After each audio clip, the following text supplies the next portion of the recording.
I am often asked why I like pro wrestling. It's not something that everyone is into, so it's something that jumps out when people find out that you have anything to do with it. Pro wrestling is a very specific kind of spectacle that has a long track record of being something that some people get and some people just don't. But for those who get it, there is something to the art form that is able to take completely impossible and unreasonable things and be able to show them to you. Be it at local arenas or on your TV screen, the entire premise that makes the concept of pro wrestling work is that even though we all know what the deal is, for just a moment they are able to make you believe, and all that matters is the story in the ring.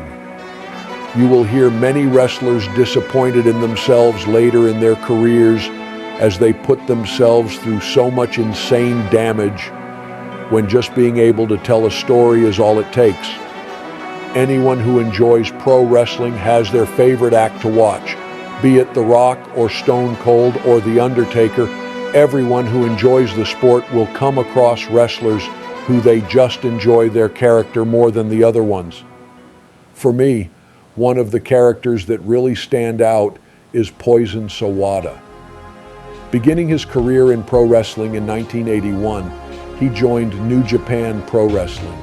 The New Japan Dojo was always known for having one of the most fierce training programs and had a track record for creating stars. But by 1983, it seemed his career was already over, as he went into retirement due to injury. Years would go by, but Atsuo Sawada was not quite ready to let go of his dream. In 1988, he took the initiative and made the move to the United States, where he trained at the Malenko Dojo, run by Boris Malenko. The same year, he debuted his Vietnamese character, Ho Chi Minh. During his time in the States, he had realized that there was more to wrestling than the physicality and moves that would demand more of his body than injuries would allow. Watching the American style, he was able to figure out that if he was able to incorporate elements of the American showmanship into his act, he could make another go at his dream. In 1992, he would make his return to Japan to ply his trade and hopefully use his newly acquired knowledge to push towards his goals.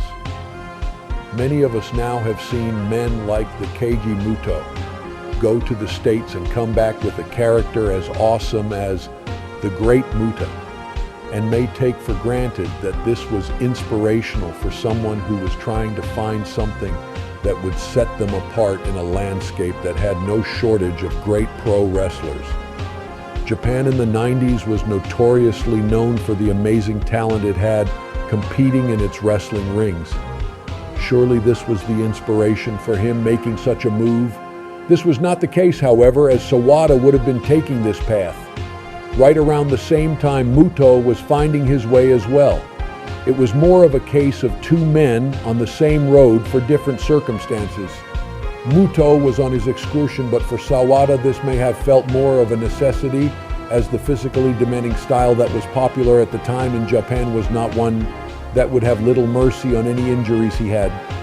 After coming back to Japan, Atsuo saw this as an opportunity to change his name as well, taking inspiration from musician Kenji Sawada and films he was a fan of. The name Poison Sawada Julie was chosen, and not long after that he would begin his transformation into the character he would portray for decades to come. In December 1994, at the Union Nagareyama tournament, he engaged in a no-rope, barbed wire, lumberjack viper death match with a mummy. This match is as surreal as it sounds. Sawada would be competing with a man dressed as a mummy in a bout with vipers in the ring that could bite the participants. As the opponent was covered from head to toe, it would come as no surprise that it was Atsuo who would be bitten by the viper. He became known to fans for screaming that he didn't want to die after being bitten in the match.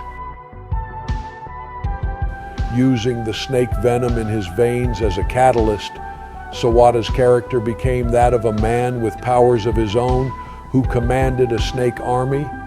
Similar to The Undertaker's Ministry of Darkness, but with more of a snake-centric identity, Union Pro would disband shortly after the Viper death match, but due to that, he became a free agent, and even though an injury kept him from jumping into action for a brief time, becoming a free agent is when Sawada would begin to truly build his legend. A big part of his act would become his snake powers. Sawada would point his hand at you, and it would briefly put you under a spell.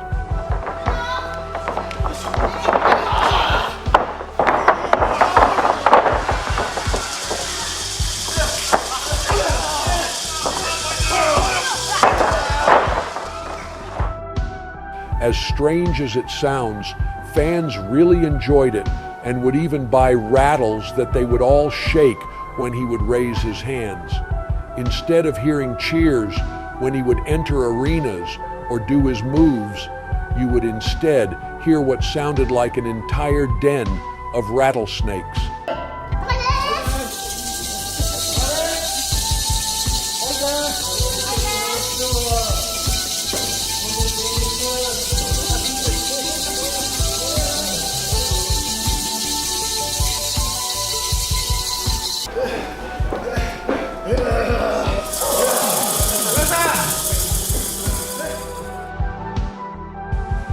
This display was often capped off with occasional dance numbers that he became famous for.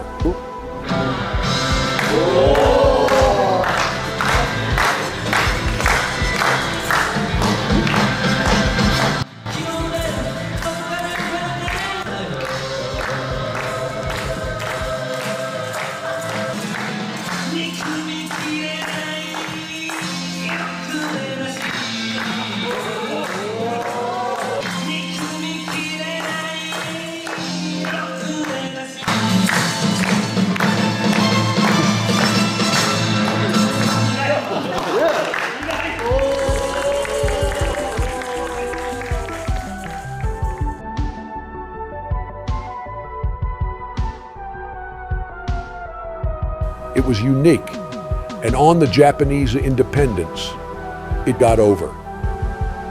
In 1999, he would show up in DDT Pro Wrestling and was able to fit in perfectly with the more outlandish promotion that would dabble but wasn't dependent on as many risks as other promotions of the time. DDT has become more well known for its comedy-based presentation. He would go on to be the first Iron Man heavy metal weight champion. His career in the realm of Japanese indie promotions cannot be overlooked, as he became a staple of Japanese independent scene, even finding appearances on the Fire Pro Wrestling Returns video game, as well as having a match featured on the widely circulated Japanese Hardcore Wrestling Volume 7 video. That was the first place that I saw him, and he jumped out from the rest of the deathmatch wrestlers as someone who was heavy into his character work and had a very unique look that caught my attention. Men like Sawada were seen at the top of the cards on independent shows and touted as big names at the independent level. Unfortunately, to the greater wrestling audience, Poison Sawada is not seen the same way he is seen in DDT and the Japanese independent scene. In DDT, the showmanship and theatric aspects of wrestling reigned supreme, but there was a big world outside of that bubble where many people didn't really even know the promotion existed, never mind who the people were. Though Sawada had been able to make a name for himself in the smaller circuit and indie super shows, one thing he had not done was really show that he had what it took to hold his own to those contemporaries he would have crossed paths with in the New Japan dojo all those years ago. Sawada had held many championships in DDT and abroad, as well as helped along the careers of future legends that more modern audiences are familiar with, like Kenny Omega, Asuka, Kota Ibushi, and Sami Zayn. By no means was he someone who had no real impact, but he was someone with a cult following, and though the people who were his fans were rabid fans who would shake their rattles every time he raised his hand, he never had a chance to prove if he could really put on a great match with a top talent. Sawada had leaned heavily on showmanship through his career, and even heavy doses of comedy. His style made it virtually impossible to notice his injuries over the years. But as someone who had originally went into the New Japan dojo, it was always something he had in the back of his mind, wondering what it would have been like to have been on the much bigger stage. This brings us to the year 2009. Sawada had been through several versions of his character at this point and was 21 years into his pro wrestling career. At the exact same time, a legend and eternal badass of the sport was celebrating their 25th year in wrestling and had an open spot on their calendar. It was announced that there would be a one-night-only appearance by Masahiro Chono at DDT's biggest show of the year. Masahiro Chono needs no introduction, but just in case. In short, Chono is a former world champion for the NWA and New Japan, having even got his hands on the big gold belt. On top of this, Chono was a booker and one of the most famous wrestlers in all of Japan. Chono was also in one of the greatest group of prospects to ever come out of New Japan, consisting of himself, Shinya Hashimoto, and Keiji Muto. Chono was also a member of the NWO in World Championship Wrestling and was given considerable TV time during the height of the Monday Night Wars. Internationally, he was seen as one of the biggest names in all of pro wrestling. To put it lightly, Chono was the epitome of a Japanese wrestling legend on the highest level. The call was made that Chono's opponent on this night would be Poison Sawada. For a lot of people, this is something they would maybe skip and assume to be a comedy match or just Chono steamrolling some indie guy they weren't familiar with. In the build-up to the bout, Chono had insulted the notion of wrestling a man with magic snake powers and was sure to let it be known he didn't believe in it and would not entertain it. When the match begins, all you have to do is look at Poison Sawada to know this match was different for him. Gone were the usual antics and confidence of the time-traveling snake wizard. Chono begins the match with one of his signature Yakuza kicks, and it could all be done right there. But from the very beginning, Chono makes it known that, in his view, he could end Sawada at any point he saw fit to do so. This was DDT's biggest show of the year and his big chance to prove that he could hang with one of the all-time greats. For Poison Sawada, this was his big stage. For Masahiro Chono, this was just any other Sunday. He was simply taking out some random guy on his 25th anniversary tour. Sawada shows frustration early on, but one thing you notice quickly is that though Chono is the much bigger star, the crowd shake their rattles to rally Sawada even when he doesn't raise his hand. 体さえ触れさせなかったですね。いや今の見解キック一発で場内のマラカスの音をかき消しましたね。ここは DDT. The audience let him know that they are on his side and that this match means as much to them as it does to him. As soon as Sawada gets his bearings back to re-enter the ring, he is immediately put into Chono's signature STF submission hold, forcing him to crawl to the ropes as fast as he can. Even though the hold is released, it becomes clear that Sawada is outmatched in the strength department by the former world champion, and when he attempts to use the snake powers that had done so well by him so many times, Chono merely grabbed his hand and put him into an armbar. The first time Sawada is able to get any offense on the champion is when he was able to land a knee to the gut, followed by a quick headlock, and then his signature snake sleeper. Sawada was overmatched in the power department, and his magic wasn't working, but he wasn't giving up. He kept the pressure on Chono, delivering drop kicks to the grounded legend, followed by his patented figure, four-leg lock to begin working over the wheels of Chono. Unable to keep Chono from reaching the ropes, Sawada was forced to release the hold and immediately paid a price as Chono hit him with a giant boot to the face, sending him to the outside of the ring. brawling on the outside didn't go in Sawada's favor either.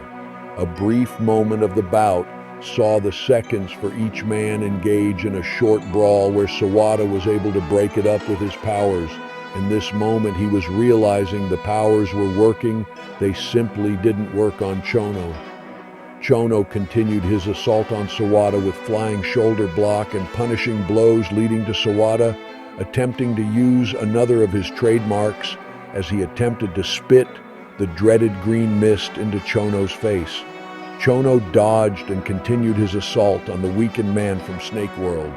Boots and pile drivers were thrown in an effort to put down Poison Sawada, but he would actually kick out. Chono's disbelief was just long enough for Sawada to capitalize on, and before you know it, the Snake King had chokeslammed Masahiro Chono and put him into the hold he invented, the cattle mutilation. This flurry was short-lived, however, and Sawada was so exhausted he had to release the hold before he was able to secure a submission from Chono. Chono was able to regroup from this and unleashed another flurry of boots to Sawada's face before finally trying to end him with a shining Yakuza kick. Being given so much trouble by such a low-level talent in his view had frustrated Chono, and he was now aiming to make an example. Chono took to the top rope in preparation to hit his flying knee drop, hoping to land the final blow and finish off Poison Sawada, moving on to the next stop on his tour. He steadied himself on the rope, taunted Sawada and the audience one more time, and looked down to see that his opponent was no longer down and out, but had now rose from the mat and began to cast his spell. At first, Chono simply gives a cold stare, but slowly, to everyone's amazement, his arm begins to rise to the sky.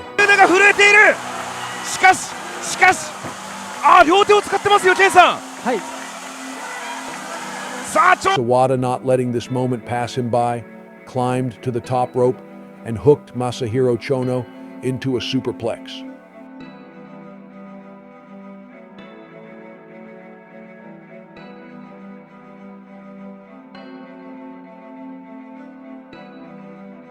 Both men crashed to the mat hard, and the referee initiated a 10 count. As the count began to rise, Chono too began to stir, and slowly he was able to reach his feet. Sawada, however, didn't make it up by the end of the count. He had been counted out. Masahiro Chono would continue on his tour, having a victory over Poison Sawada. And Sawada, even with his powers, was not able to get the victory over one of the all-time greats of New Japan. To most wrestling fans around the world, this match didn't mean very much and was one that came and went without much being to it. In my view, this match was everything great about pro wrestling. The story of the match is perfect for both of the men involved, and even though only one man has a victory in the record books, both men got their victories on this night. I love this match. Not only for the story, but for what it represents. Many people who enjoy wrestling only see the end product in the major companies of what is created in the smaller companies and independents all around the world. Men like Sawada keep that space active and full of stars at different levels. To me, this match is what pro wrestling is all about. It was a story of making someone believe. Through the entire bout, Masahiro Chono mocked and smited down any attempt from this goofy snake man to be on his level. Chono made sure to let everyone know at every point of the match that he did not believe, until that one moment when Sawada wasn't still down on the mat when he should be, and instead Sawada was able for just that moment make Chono a believer. To me, that is what wrestling is all about, and that is what I like about wrestling. Every once in a while, it is so good it will make you believe. Poison Sawada's act isn't for everyone, but it is easily one of my favorite characters in pro wrestling. It's a character created by a man who took injuries that would usually end careers and worked around them, using his seemingly boundless creativity to still achieve his goal of being a pro wrestler. It's hard to say where the path of Poison Sawada will lead next. He has made smaller appearances for indie promotions over recent years and even made a return to DDT that would lead to him being featured at the Cyber Fight Festival took place in the Saitama Super Arena. Sawada would do his act again in front of a massive audience, winning the DDT 10-man Tag Team Championship. The title reign was short, but it was a nice moment. These days, he seems to be mostly retired. His love for his art and performing are still very much real, as he will be fast to break out into dance numbers at a moment's notice and still is active time to time. As I've said many times, his act isn't for everyone. However, if you are interested in a dancing, singing, time-traveling pro wrestler who is also a reincarnated snake god with magical powers, maybe you should go see if joining the Snake Army is for you.